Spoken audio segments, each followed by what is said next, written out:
residential Wells Fargo, they're not gonna look, they don't want anything to change. Because the auditing is just gonna be so strict. Okay. They don't wanna take any risks, so that's gonna be a huge thing for us, and we're used to, get the docs signed, let's go.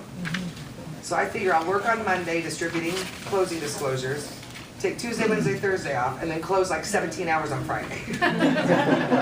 Janice, so now, the lender has to give a two-dwelling statement within 72 hours of meeting their client. Correct. Is there anything happening at the beginning, or is this all at the end?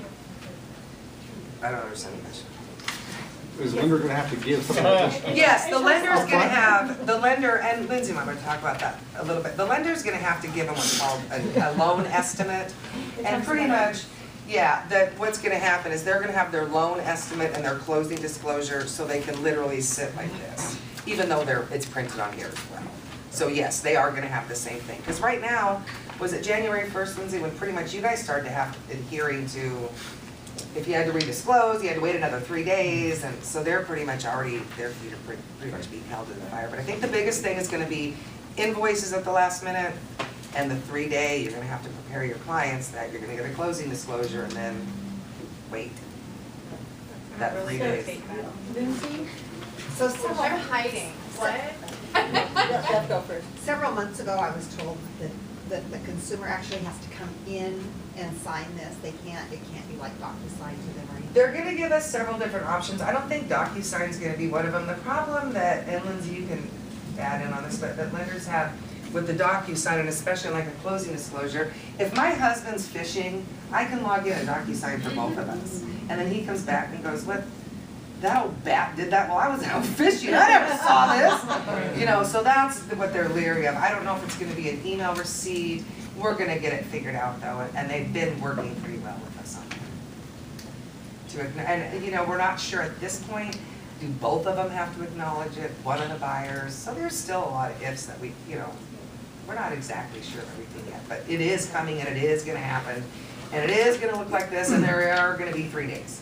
That we do know. Yeah, that we do know, so. So if this is replacing the GFE at the closing table, are we still getting GFEs up front then? It is going to look a lot similar It's- To this? I have a copy of it if you want it, what the lenders are gonna give out. It's called a loan estimate. I have a copy upstairs. Yeah. That I It's can much bring. easier for the consumer to understand. Yeah, I think it is. I really do We're all think. very excited about the new form. After the last new HUD, they said, I think this is gonna be, I think, I mean, I know none of us like change, but I think this is gonna be a lot more friendly. And Lisa, you were gonna ask, does the seller have somewhere to sign? Well, does the seller Yeah. have to, does it have to be 3 days after the seller signs it too? Because sometimes we have out-of-state sellers, you're sending docs out. My understanding is we won't get documents for the 3 days. So again, when we have out-of-state sellers, it's gonna be important to work with a knowledgeable escrow officer who pre-plans and gets all the pre-docs to the seller so that when we do get those docs, we don't Because have. that's what I was wondering, I know the Delays. buyer has 3 days, Yeah. is it 3 days after the seller signs it as Yeah, well? they're not, I don't think they're gonna let anybody execute. So what if the buyer wants to come in and discuss this with the agent, or do we send him to our preferred? We have a feeling there, I mean, you're gonna hand this to someone and go, all right, see you Friday. So where's, Yeah, I don't think so. where's the liability? It's gonna be, oh, well, wait a minute, what about, I don't understand. So we are preparing Yeah. for basically doing 2 sets of closings, if you will. When we call and go, hey, Sean, we've got your closing disclosure. Oh, good, can I come down and look that over with you? Yeah. So we very much are gearing up for that. So are the rates So our the title lowest? fees going up. So, Our rates, actually, we have some of the lowest closing rates in the state of Alaska. We plan to keep it that way. You plan to keep them the lowest, or? That is correct. So if they don't So want yes, any go ahead. changes Yes. at all, the buyer and the agent from finding mistakes. What do you mean if they don't want any changes? Because they don't want any changes when they get the document to you. By the time I receive the closing disclosure to present to the buyer, it has been reviewed by several eyes. It's been approved by the closing department at the lender's office. It's been approved by the LO. I've looked at it, I mean, several people have stamped the approval. Even right now, technically, what happens is the lender sends me a rough HUD. I prepare the settlement statement. I send it back to the lender and the closing department at the lender's office. technically, I'm not supposed to disperse it to anybody until both of them have signed off and said, okay, we're good. Now, yes, and these transactions are put together by humans, not in heaven, so there is an element of error always. But for the most part, you've had as many people as you can look at it. So people are, can I get a HUD, can I get a HUD? Technically, we're not supposed to give it to you, a copy, until it is all approved by everybody. And really, that's best, because then you're not, oh, hey, Johnny Buyer, yeah, I need you to bring in $2 grand. Oh, whoopsie, they had to change your hazard insurance, you know. So it is best if you can wait those extra few hours to make sure, you know, that it is a It's just final. with the HUD, I often found mistakes, so it just sounds like when you give it to everybody, then are they gonna be able to say, yes, there's a mistake? Because you said auditing is. Yeah, depending on what the fine. mistake is, like I said, because there is an element of human error. Depending on what the mistake is, will determine if it has to go back for 3 days or not. Yeah, but like missing invoices, that kind of thing, that's what I'm trying, you know, if it's a lender, if they accidentally collected 4 months of hazard insurance and they should have collected 5, that's out of your hands. But like I said, adding invoices or, oh, an as-built survey, something like that, that's what I'm encouraging you guys, you're really gonna have to buckle down on that. And we all know what happens if the seller doesn't write a check and it closes, who's gonna be stuck with the bill? That's what I worry about. Yes. Stupid question, we're gonna be getting the closing statement at the same time the buyers are though, correct? Correct. So, like in that case, I mean, if we're I resubmitting would the hope same day that we're getting before, it. I would hope that we have enough time, like we do now. Yeah. Lender approves it, here it is, here's your final, to you first, then. Perfect. Right. So when they call us with questions, we'll have It- that's exactly, so it's Or not I the guess appraisal we're thing, just- hey, I have my appraisal, why didn't you tell me I got it? Oh, well, because your lender sent it to you, not me. Right. So, Yeah. yeah. Yeah, it's just, I can't reiterate how important it is to work with a strong, knowledgeable lender that you trust and escrow officer, you know, a good team, because, you know, they do that to me too, like, I send it for approval. Before it's approved, the LO picks up the phone, oh, hi, Mr. Buyer, here's what you need. No, it's not. Then they come to closing with the wrong amount, and that's always fun. You know, I was told, and I'm like, hey. Yeah. Okay, any other questions about title and escrow? Did I mention we're on the 3rd floor, suite 310? Love to see you guys, and I'm gonna scoot out here and go upstairs because we're supplying lunch today for everybody. And as more information becomes available, I would like to get in front of you as often as possible, like I said, when it does roll out, so you're the experts.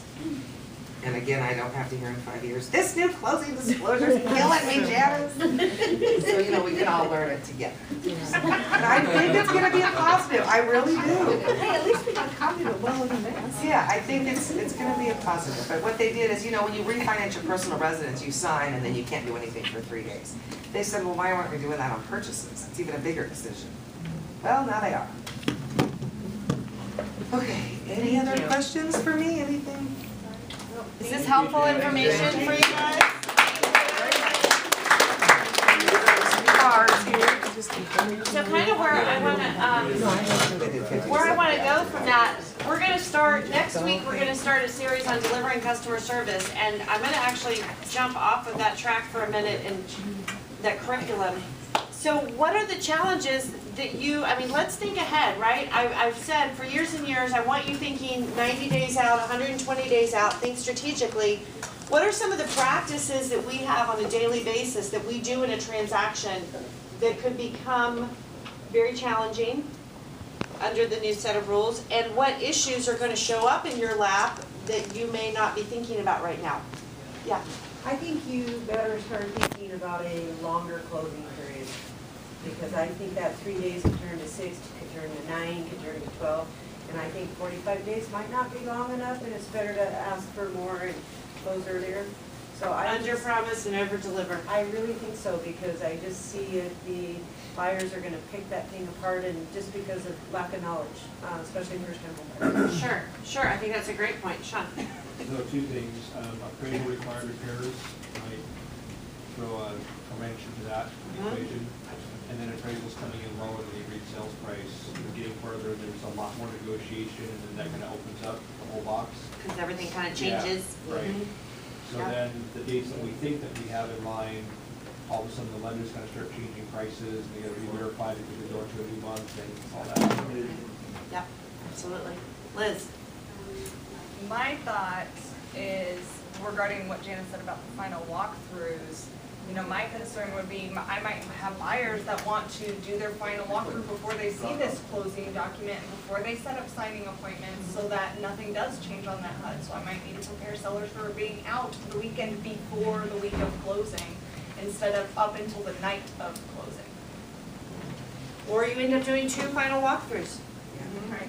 One to look for, Pre-final. not, and I don't mean a re-inspection, but one to look at, again, is everything good? And then one to say clean. You know, sort of a clean walkthrough, did they leave it, the floors, because that's what people wait for, right? Well, I want to make sure they didn't leave it dirty. And one before to make sure anything that would require money, like, wow, they moved that rug and there's a big hole in the floor or something. And we might start doing what a lot of agents already do, say that homes these agents to buy a walkthrough at least 24 hours prior to closing, so you don't look like it's time. Right, right. What, yeah, Lindsay? On the idea of longer contracts, having worked at more than one mortgage company and knowing that not every company is agent focused, and how they do things, a longer contract to a lender means, oh, I have more time to get it into underwriting. So you're gonna wanna think of specific verbiage to add into your additional comments that says, you know, we're recording this date, because MLS says that, but we want docs to title by this specific date. Because otherwise, if you have a mortgage loan originator that you don't have a relationship with, that you're working with, or just someone who's not thinking about timing and things like that and working backward from when they're doing their end of the transaction, you're gonna get someone who goes, great, I now have 50 days to get my docs to title. Instead of saying, I still only have 30 to 35, those extra days are built in for the closing. The relationships and who you choose to do business with are absolutely vital, first of all. There's other things I want you to think about in terms of contract protection. I really want you to think about your dates. There's how many dates are listed within a contract? Tons. You've got right of inspection, you've got negotiation of repairs, you've got agreement on repairs, you've got resale certificate dates, you've got appraisal order by dates, you've got loan commitment. You've got tons of dates, right? Guys, you're not gonna be able to just run ripshod through a contract anymore. You've got to know your dates and track it and watch it, because when you don't, guess where your transactions are going to land? In the broker's office. And that's not fun for anybody. Also with this, it sounds like you can't do the order of the home warranty and the as-built the 2 days before closing. Absolutely. That's what I'm saying. All of your dates are critical. The other thing I want you to really start thinking about, and you need to develop, and we've taught about this before, but you need to develop a best practices. One issue that I see glaringly that's going to jump in your face is early occupancy. Yeah. Which we all agree is a horrible idea.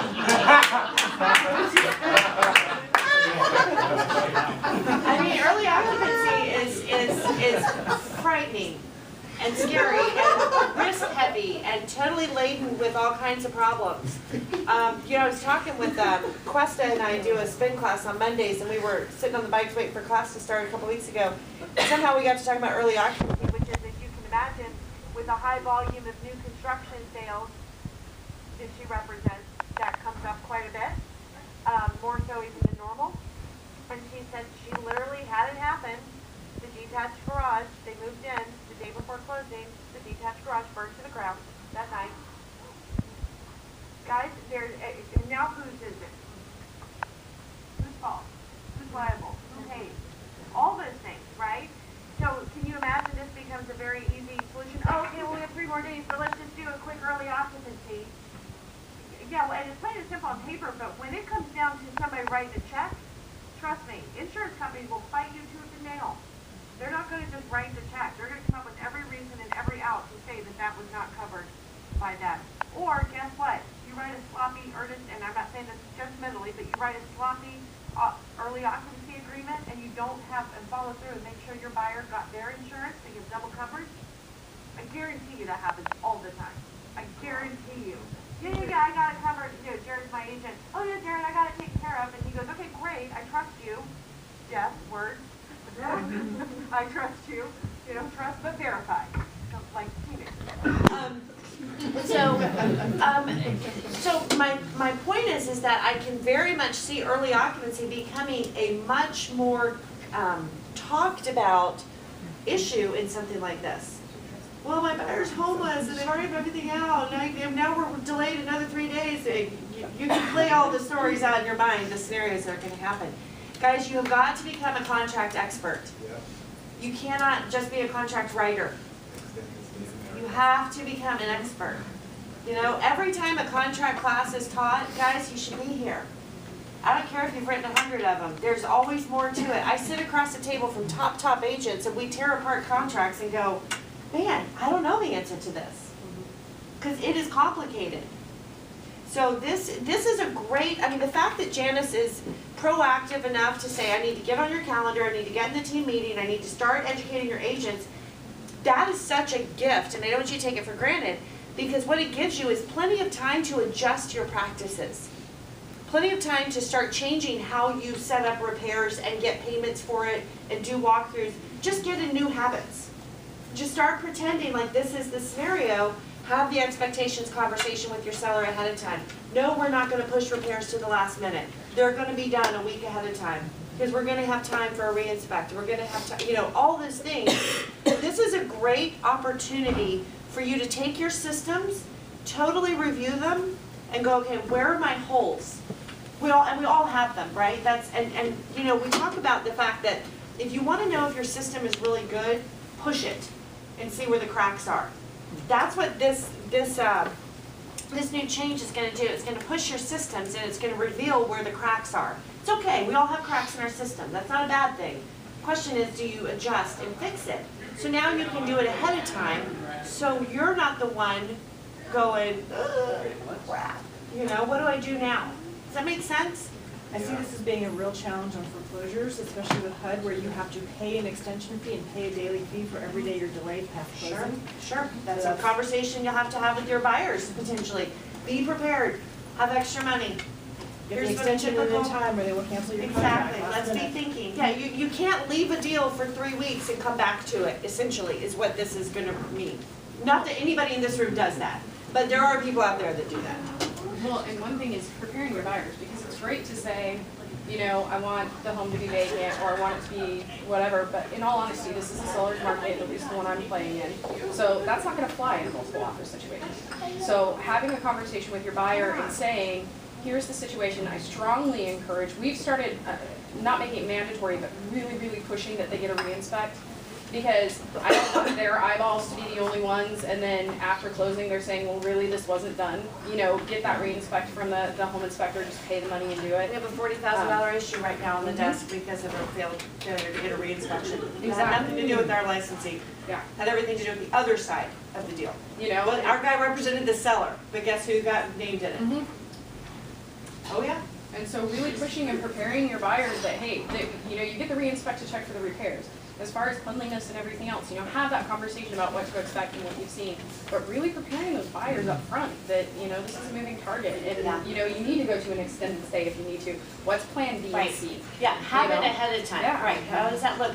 Well, and understand that when you get into issues, for example, with the re-inspect issue, on the one that I'm referencing that we're fighting and we're telling, your broker is saying, heck no, he's not paying a penny. He's not paying anything, we're not paying anything, he didn't do anything wrong. The buyer and the buyer's licensee, the buyer made a choice to not have a re-inspection. That does not have to do with the seller. Do you know how much the repair cost? That the bill is now apparently 40 grand? $2,200. That's what happens in this business when things get going. The actual repair was, maybe $2,400. It was a sump pump repair that's $2,400. Somebody gets in front of an attorney, somebody says, great, let's go get them. We're gonna name that agent, that brokerage, and the seller, and everybody's gonna write a check for $10,000, and you're gonna get 40. And oh, by the way, I'm gonna get 10 of it, says the lawyer. So have the re-inspection, have it done. But this is just a great, like I said, this is a phenomenal opportunity for you to get your claws into your systems, Start thinking again. Remember, every conversation is easier to have it before the situation arises. Right? Every conversation is easy to have when, hey, we're sitting down and listing your house, Sean. Hey, you're gonna go look, great, we're buyer consultation, let's talk about all those things. Because nobody's emotional right then. They're just excited, for the most part. That's when you have all the stuff, all the talks about a backup housing plan, about this, about that. Who can you move in Remember with? when we talked about this? Yeah. You Might put your be- initials right here. In blood. But it might be a great idea. I don't want to be just like, overreactive, but I'm just trying to think. What vendors do you need to create relationships? Potentially some self-storage places? I'm serious. You might want to start creating some negotiate some discounts over time for buyers. Hey, you know what? This is what happens. We know that this delay causes some problems. I've got a great relationship with, you store it yourself at Acme Storage Company, and they'll give you 10% off a container. Or start thinking about those things. Building relationships to help people through the potential. They're not even hiccups, they're just changes. Go ahead. I'm just curious, everyone that's representing a seller, what you tell your sellers in terms of what they're supposed to do, providing cleaning of carpets, countertops, all that kind of stuff at the end? Because I know that if you get into a list sale situation, providing representation for buyer, seller, and you're being neutral, buyers have different expectations depending on where they're coming from, if they're relocating. Are carpets supposed to be shampooed or just vacuumed? Are countertops supposed to be wiped down? I know, but I'm saying if it's not there because neither party really specifies it, then all of a sudden you realize, oh, that's not my contract, so what is the expectation at that point?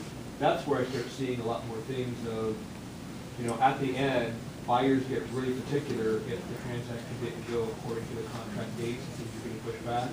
They start pushing back as being unreasonable. No, we expected the carpets to be shampooed.